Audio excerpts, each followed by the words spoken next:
दो टीनेजर्स सावधानी से पुराने और काफी खराब स्थिति में एक घर की ओर जाते हैं। घर ऐसा लगता है जैसे सैकड़ों साल पहले बनाया गया था और बाहर से देखने पर काफी बुरी अवस्था में नजर आता है। दीवारें टूट गई हैं और खराब हैं, छत में छेद हैं और घर के बाहर लगा डेकोरेशन का सामान भी खत्म हो चुका है। टीनेजर्स ने हालांकि इस पुराने घर के बारे में अफवाहें सुनी हैं और उन्होंने ये भी सुना है कि अभी अंदर से बहुत सा धन मिल सकता है। उनमें से एक पोर्च की ओर जाने के लिए सीढ़ियों पर चढ़ना शुरू करता है, लेकिन उसका दोस्त उसके साथ आने में घबराता है कि उसे यकीन है कि यहाँ कोई नहीं रहता है। वो बहादुर अपने दोस्त को बताता है कि वो कई दिनों से इस घर पर नजर रखे हुए था और उसने किसी को भी आते जाते नहीं देखा। इस घर में कोई है या नहीं इसका तो नहीं पता, लेकिन उसने घर की टूटी हुई खिड़की में से एक धुंधली रोशनी देखी थी और उसने वास्तव में ये देखी थी या नहीं इसका भी नहीं पता। अगर यहाँ कोई है तो कोई पागल बूढ़ा ही होगा जिसे वो आसानी से डराकर घर को लूट लेंगे। उसका दोस्त अभी भी निश्चित नहीं है, लेकिन वो लॉक खोलने के लिए आगे बढ़ता है। वो अपने दोस्त से कहता है कि जब वो लॉक खोलने लगे वो चारों ओर नजर रखे, लेकिन उसे लंबे समय के लिए सावधान रहने की जरूरत नहीं पड़ती क्योंकि लॉक लगभग तुरंत ही एक ऊंचे क्लिक के साथ खुल जाता है। वो धीरे से दरवाजा खोलता है, लेकिन दरवाजा फिर भी आवाज करता है।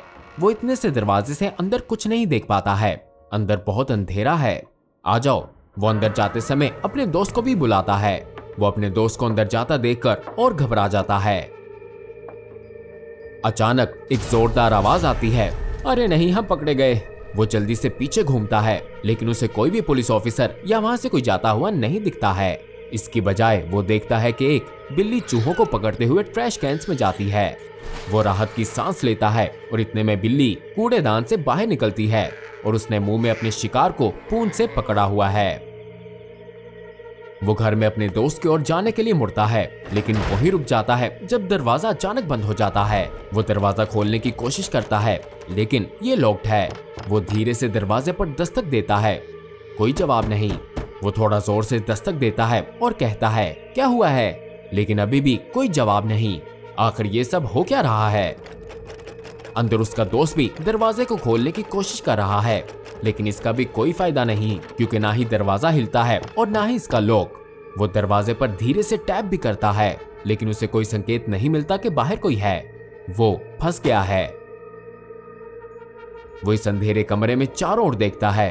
बाहर की तरह अंदर भी ऐसा लगता है कि इसे सैकड़ों वर्षों में अपडेट नहीं किया गया है। धूल और जाल हर जगह है, जैसे दशकों से किसी ने घर के अंदर पैर भी ना रखा हो। लेकिन फिर भी कमरे की कई छोटी टेबल्स और अलमारियों पर कैंडल्स चल रही हैं। कोई और विकल्प ना होने के कारण वो घर के अंदर जाने का फैसला करता है।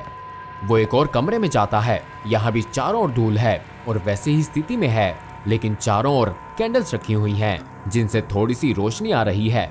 यहाँ न केवल कोई अब भी रहता है, बल्कि उसने हाल ही में इन कैंडल्स को जलाया है।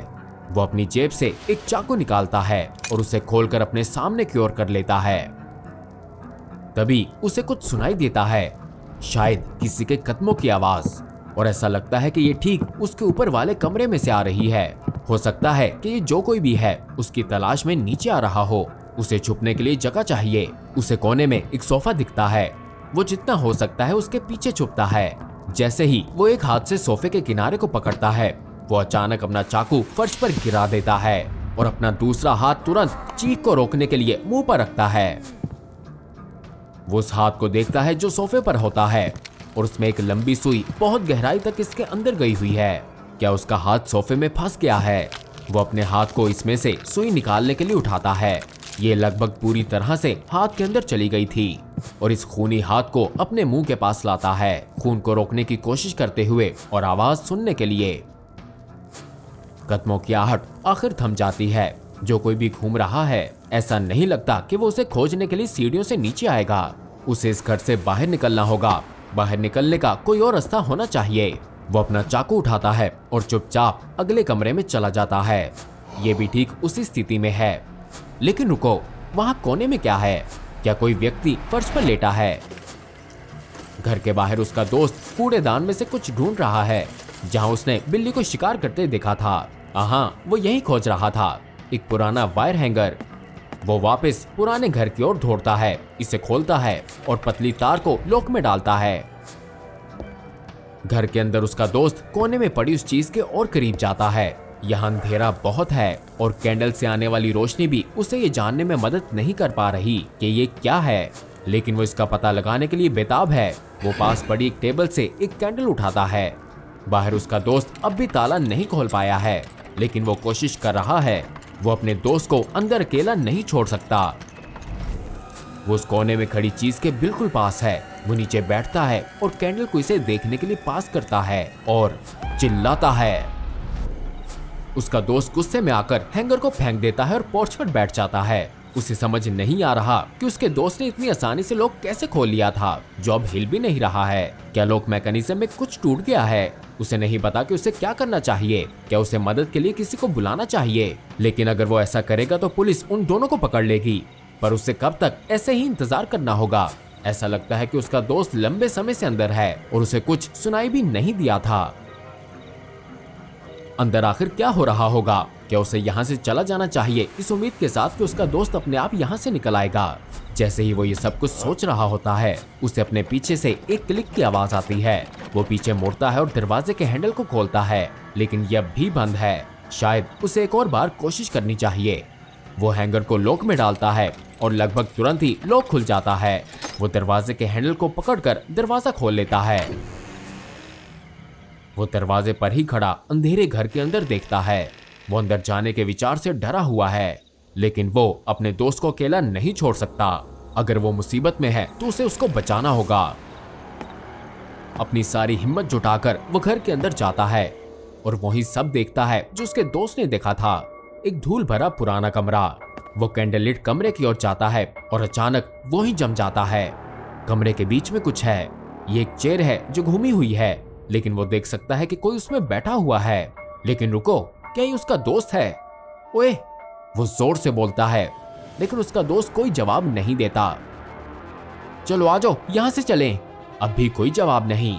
वो उसकी ओर चलना शुरू करता है, लेकिन जैसे ही उसे अपने ऊपर वाले कमरे से कदमों की आवाज सुनाई देती है, वो रुक जाता है।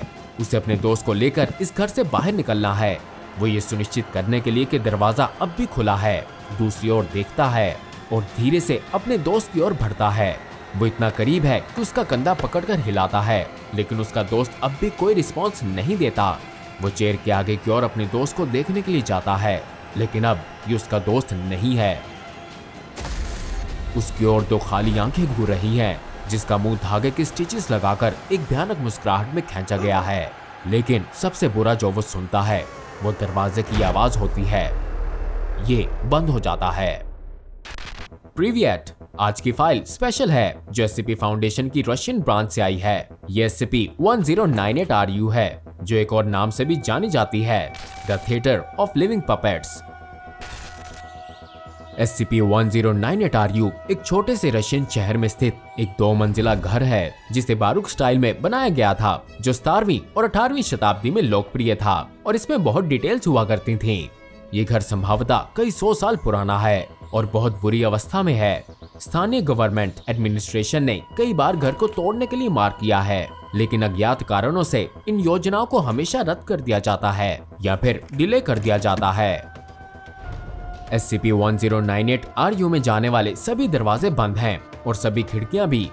जो कोई भी घर को नुकसान पहुंचाने का प्रयास करता है, केवल खिड़कियों पर लगी लकड़ियों को हटाकर ही उसे एक अजीब अनोमलस इफेक्ट का अनुभव होता है, जो उसे इसकी रक्षा करने और इसे कोई नुकसान न पहुंचाने के लिए मजबूर करता है। ये प्रभाव तभी समाप्त होता है जब वो सब्जेक्ट घर से कम 50 मीटर दूर चला जाता है।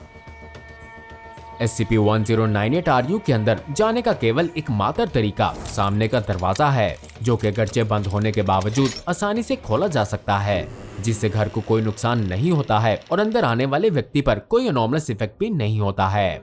एक बार जब कोई घर में आ जाता है तो दरवाजा खुद ब खुद बंद होकर लॉक हो जाता है और फिर 1 घंटे तक इसे दोबारा से खोला नहीं जा सकता। घर का इंटीरियर स्टाइल के रूप में घर के एक्सटीरियर से मेल खाता है, जो ऐसा लगता है कि बारूक स्टाइल में बनाया गया था और अब बुरी स्थिति में है। घर में काफी अंधेरा है क्योंकि कोई इलेक्ट्रिक लाइट्स नहीं है और सारी खिड़कियों को भी बंद कर दिया गया है, जिस कारण कोई भी बाहरी रोशनी अंदर नहीं आती है। घर में चारों ओर रखी कैंडल्स लाइट का एकमात्र सोर्स हैं, जो बार बार बदली हुई दिखती हैं और जलाने पर दोबारा जल जाती हैं। घर के अंदर धीमे कदमों की आवाज सुनाई देती है और ये आवाज हर बार दूसरे कमरों से आती है। जो एंटिटी इस आवाज को प्रोड्यूस करती है उसे SCP-1098-RU-1 क्लासिफाई किया गया है और ये माना जाता है कि घर में चारों ओर कैंडल्स को रखने, उनको दोबारा जलाने और दूसरे एनॉर्मस इफेक्ट्स के लिए भी जिम्मेदार है। SCP फाउंडेशन की रशियन ब्रांच को सबसे पहले SCP-1098-RU से संबंधित संभावित एनॉर्मस एक्टिविटी के बारे में पता चला, जब कई टीनेजर्स के लापता होने को इसके साथ जोड़ा गया। इंटरव्यूज में उनके कई दोस्तों और परिवार ने बताया कि उनकी लास्ट नॉन लोकेशन इस पुराने बारूक स्टाइल के घर के पास थी और कई ने गायब होने से पहले घर की जांच करने की इच्छा व्यक्त की थी। लोकल पुलिस ने घर की जांच की, जिसके कारण वो भी गायब हो गए। घर से जुड़ी अजीबोगरीब एक्टिविटी को जानने के बाद फाउंडेशन ने कवर स्टोरी लगाते हुए जांच को अपने हाथ में लिया कि टोटलिटेरियन सेक्ट्स गायब करने के लिए जिम्मेदार है, जबकि क्लास A एमनेस्टिक्स मिसिंग टीन्स के सभी रिलेटिव्स को दिया गया। फाउंडेशन ने तुरंत घर की जांच शुरू कर दी, लेकिन सावधानी से, क्योंकि वो पहले ही जान चुके थे कि लोग कितनी आसानी से अंदर गायब हो जाते हैं। सबसे पहले एक रिमोटली कंट्रोल्ड रोबोट पर कैमरा लगाकर उसे घर के अंदर भेजा गया। जैसे जब भी कोई व्यक्ति घर के अंदर जाता है और दरवाजा बंद हो जाता है, वैसे रोबोट के साथ भी हुआ, लेकिन इसका कैमरा फीड बाहरी रिसर्चर्स को तस्वीरें ब्रॉडकास्ट करता रहा। जैसे ही रोबोट ने घर के कमरों की जांच की, उसे जलती हुई कैंडल्स के अलावा और भी बहुत कुछ परेशान करने वाला मिला। कई कमरों से लाशें मिली, जिनकी पहचान बाद में लापता टीनेजर्स में से कुछ के रूप में हुई। जितनी भी बॉडीज मिली, उन सब की आंखों को निकाल दिया गया था और उनके हाथों और पैरों में मोटे धागे से सिलाई की गई थी, मानो जैसे उन्हें विशाल जीवित पपेट्स में बदल दिया गया हो। उनमें से कुछ के सीनों और चेहरों पर स्टिचेस भी लगे हुए थे। ऐसा लगता है कि चेहरे के स्टिचेस चेहरे पर एक सर्टेन एक्सप्रेशन देने के लिए थे और छाती के स्टिचेस से ये संकेत मिलता है कि शायद इनके अंगों को निकाल लिया गया था। हालांकि कुछ बॉडीज कई महीने पुराने होने के बावजूद डिकम्पोज नहीं हुई थी। बॉडीज के पास सर्जिकल नाइफ्स, सुइयां, धागे और कम से कम एक आर्टिफिशियल आंख सहित कई ऑब्जेक्ट्स मिले। रोबोट के घर में आने के ठीक 1 घंटे बाद कैमरे ने इमेजेस को ब्रॉडकास्ट करना बंद कर दिया और कनेक्शन टूट गया। घर में दूसरी बार जाने के लिए फाउंडेशन ने फैसला किया कि एक मानव रोबोट की तुलना में जानकारी इकट्ठा करने में अधिक प्रभावी होगा। इसलिए एक डी क्लास पर्सनल को एक टॉर्च, कैमरा और रेडियो देकर घर से ऑब्जेक्ट्स को हटाने और पहले भेजे गए रोबोट को ढूंढने के मिशन पर भेजा गया। डी क्लास पर्सनल घर में गया और रिसर्चर्स ने नोट किया कि जो वो वीडियो फीड में देख रहे थे, उसमें घर का लेआउट नहीं बदला था। कैंडल्स अभी भी कमरे में चारों ओर मौजूद थीं, लेकिन ये स्पष्ट था कि उन्हें नई कैंडल्स से बदल दिया गया था। जैसे ही डी क्लास पर्सनल ने घर के पहले फ्लोर की जांच की, उसने बताया कि वो घर के विभिन्न हिस्सों से कदमों की आवाजों को सुन सकता है और एक बार ऐसा लगा कि ये आवाज उस कमरे से आ रही थी जिसमें वो पहले था, लेकिन जब वो उस कमरे में वापस लौटा तो वहाँ कोई नहीं था। वो लापता रोबोट का पता नहीं लगा पाया, लेकिन उसने वही लाशें देखी जो रोबोट ने देखी थीं। उसे रिसर्चर्स द्वारा सर्जिकल नाइफ को उठाकर घर से बाहर लाने का आदेश दिया गया, लेकिन जैसे ही उसने इसे उठाया, सभी कनेक्शंस टूट गए। घर में जाने की तीसरी कोशिश की गई, इस बार एक और रिमोटली कंट्रोल्ड रोबोट के साथ, लेकिन ये और एडवांस था और इसमें थर्मल इमेजर और ऑडियो रिकॉर्डिंग का सामान भी लगा हुआ था। ये रोबोट घर की जांच करने के लिए काफी बेहतर था और सीढ़ियों पर चढ़ने की भी क्षमता रखता था, जिससे फाउंडेशन अंततः ये पता लगा सके कि सजीव घर के 2nd फ्लोर पर क्या है। रोबोट घर में गया और 2nd फ्लोर पर चला गया। जैसे ही उसने और कमरों की खोज की, उसे विशेष रूप से एक अजीब कमरा मिला जो किसी सिलाई वर्कशॉप जैसा दिखता था, जिसमें बड़ी मात्रा में धागे, सुइयां और दूसरा सिलाई का सामान था। कई टेबल्स पर गहरे लाल रंग के धब्बे थे, लेकिन इस कमरे में कोई बॉडीज नहीं मिली। रोबोट ने हालांकि 2nd फ्लोर की जांच जारी रखी और जल्द ही कई और लाशों की खोज की। लगभग सभी लापता टीनेजर्स, पुलिस ऑफिसर्स और साथ ही डी क्लास पर्सनल भी। उन सभी ने 18वीं सदी के स्टाइल के कपड़े पहने हुए थे। उनकी आंखों को निकाल दिया गया था और आर्टिफिशियल आंखों से बदल दिया गया था। उनके हाथों और पैरों में भी लंबे और मोटे धागों से सिलाई की गई थी। रोबोट पर लगे साउंड रिकॉर्डर ने कदमों की वही आवाजें रिकॉर्ड की जो डी क्लास पर्सनल ने रिपोर्ट की थी, लेकिन थर्मल इमेजर ने जीवन का कोई संकेत नहीं दिया। रिसर्चर्स ने मिशन को समाप्त करने का फैसला किया और रोबोट को घर से बाहर आने का कहा, लेकिन जैसे ही वो सामने के दरवाजे पर पहुंचा, कनेक्शन टूट गया और रोबोट को कभी तलाशा नहीं जा सका। घर में जाने की एक अंतिम मिशन की मंजूरी दे दी गई और इस बार एक और डी क्लास पर्सनल के साथ, जिसका मिशन घर से बाहर आने से पहले पूरे घर की जांच करना था, सेकंड फ्लोर सहित। डी क्लास पर्सनल सामान्य रूप से घर में आया, लेकिन तुरंत ही एक अजीब सी फीलिंग की रिपोर्ट की, जिसका दूसरे डी क्लास पर्सनल ने उल्लेख नहीं किया था। उसने रिसर्चर्स को ये बताया कि उसे अपने कानों में प्रेशर और बहुत तेज हेडेक हो रहा है, और ये भी कि उसे दूसरे कमरे से किसी के रोने की आवाज आ रही है। लेकिन डी क्लास पर्सनल पे लगे किसी भी इक्विपमेंट ने कोई आवाज रिकॉर्ड नहीं की, और फिर डी क्लास को आगे की जांच करने का आदेश दिया गया। वो कमरे के पास पहुंचा और ये सुनिश्चित किया कि आवाज आ रही है, लेकिन अभी भी ऑडियो रिकॉर्डिंग सामान ने कोई आवाज नहीं डिटेक्ट की। उसे कमरे के अंदर जाने का कहा गया, और हालांकि वो डरा हुआ था और घबराया हुआ था, लेकिन अंततः उसने ऐसा किया।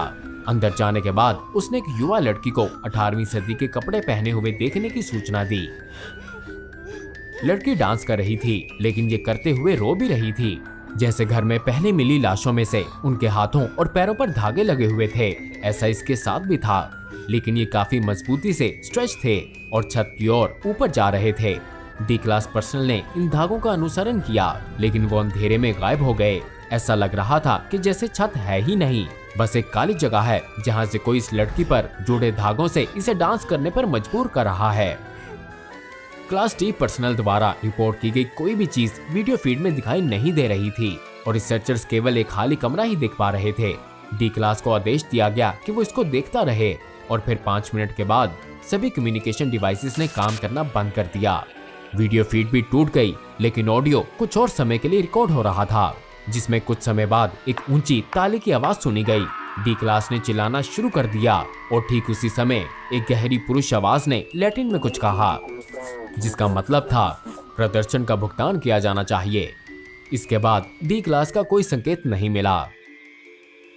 आम जनता को SCP-1098 RU में जाने से रोकने के लिए इसे बंद कर दिया गया है। 4 सिक्योरिटी गार्ड्स की एक टीम हमेशा साइट पर होती है, और जो कोई भी घर में जाने का प्रयास करता है उसे हिरासत में लिया जाता है, पूछताछ की जाती है, और फिर क्लास B एमनेस्टिक दिया जाता है। SCP-1098 RU की रिसर्च अभी जारी है, लेकिन O5 काउंसिल के कम से कम 2 मेंबर से अप्रूवल की आवश्यकता होती है, और आज तक इस एनोमली के अंदर कोई और मिशन नहीं हुआ, और इसे यूक्लिड क्लासिफाई किया गया है। ये अभी भी पता नहीं चल सका है कि SCP-1098 RU के अंदर कौन या वास्तव में कौन सी एंटिटी है, लेकिन इसे SCP-1098 RU-1 नामित किया गया है, जिसे फाउंडेशन में मौजूद कुछ लोगों ने एक निकनेम भी दिया है, द मास्टर ऑफ पपेट्स। अब जाइए और डॉक्टर बॉब की फाइल्स में से SCP-026 आफ्टर स्कूल डिटेंशन देखें, जो कि एक और डरा देने वाली अनोमलस लोकेशन है। और हाँ, सब्सक्राइब बटन दबाकर नोटिफिकेशन ऑन करना मत भूलिएगा। जल्द ही मिलते हैं एक और अनोमलस एंटिटी के साथ।